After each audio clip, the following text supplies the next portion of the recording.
ముత్యాలు వస్తావా, అడిగింది ఇస్తావా అనే పాట గుర్తుందా ఎవరికైనా?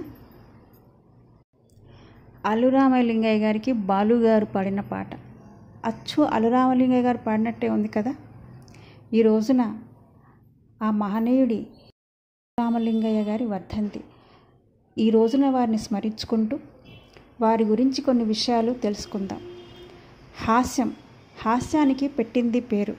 అల్లురామలింగయ్య గారు ఏ సినిమాలో ఉన్నా కూడా అందరూ కూడా కడుపు పట్టుకొని నవ్విన వాళ్లే తప్ప ఏమి సినిమారా బాబు బోరు కొట్టింది అని అనుకున్న వాళ్ళు లేరు. ఒక సూపర్ డూపర్ హిట్ అందించే కమెడియన్ ఎవరంటే అల్లురామలింగయ్య గారే.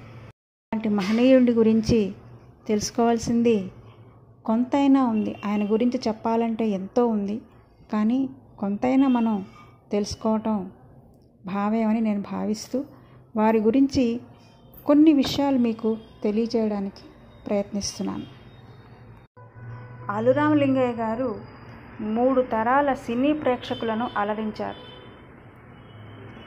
అతని కుటుంబంలో చాలామంది సినీ పరిశ్రమకు చెందినవారే. అతని కుమారుడు అల్లు అరవింద్ సినీ నిర్మాత.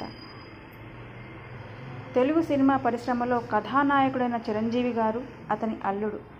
అల్లురామలింగయ్య గారు అక్టోబర్ 1, 1922న పశ్చిమ గోదావరి జిల్లా పాలకొల్లులో జన్మించారు.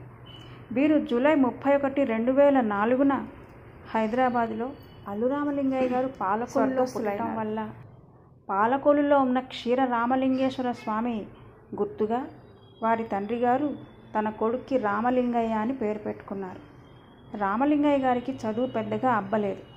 తన సహచరులతో కలిసి ఆకతాయిగా తిరుగుతూ అందరినీ అనుకరిస్తూ నవ్వించేవారు.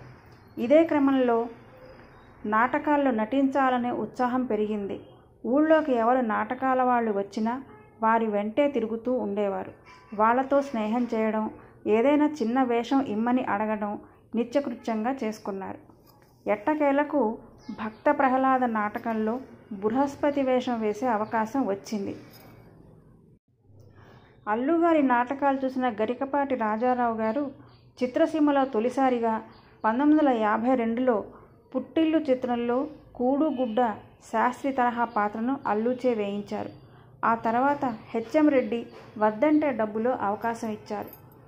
పుట్టిల్లు చిత్రం నిర్మాణ కాలంలో తన భార్య, 9 పిల్లలతో మద్రాసుకు మకాం మార్చారు. అల్లు తన కుటుంబాన్ని పోషించేందుకు చాలా కష్టాలు పడ్డారు. మరోవైపు హోమియో వైద్యం నేర్చుకున్న అల్లు ఏమాత్రం తీరిక దొరికినా ఉచిత వైద్య సేవ అందించేవారు.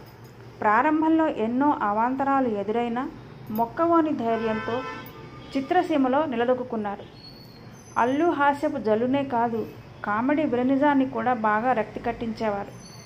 అల్లురామలింగ నటించిన చిత్రాలలో ఆణిముత్యాలుగా చెప్పుకోదగ్గవి మూగ మనసులు, దొంగరాముడు, మాయాబజార్, ముత్యాల ముగ్గు, మన ఊరి పాండవులు, అందాల రాముడు, శంకరాభరణం మొదలైనవి. ముత్యాల ముగ్గు సినిమా చిత్రీకరణకు ముందు అతని కుమారుడు ఆకస్మికంగా మరణించిన బాధను మనసులో అణుచుకొని షూటింగ్లో పాల్గొన్నారు అల్లు. సుమారు 1030 సినిమాల్లో కామెడీ విలని క్యారెక్టర్ పాత్రలు చేశారు. 1116 చిత్రాల్లో నటించాలనే కోరిక అతనికి తీరలేదు. అతను అభినయించిన చాలా పాటలకు బాలుగారి గళం సరిగ్గా అమరిపోయింది. రేలంగి, రమణారెడ్డి, బాలకృష్ణ మొదలైన వారితో అల్లురామలింగయ్య గారు హాస్యాన్ని ఎంతగానో పండించారు. ఇతను అప్పం అప్పం, అమ్మ్యా అమ్మ్యా లాంటి పదాలను అల్లుగారు సృష్టించినవే. ఈ రోజున వారి వర్ధంతి సందర్భంగా వారిని స్మరించుకుంటూ పాలపర్తి సంధ్యారాణి.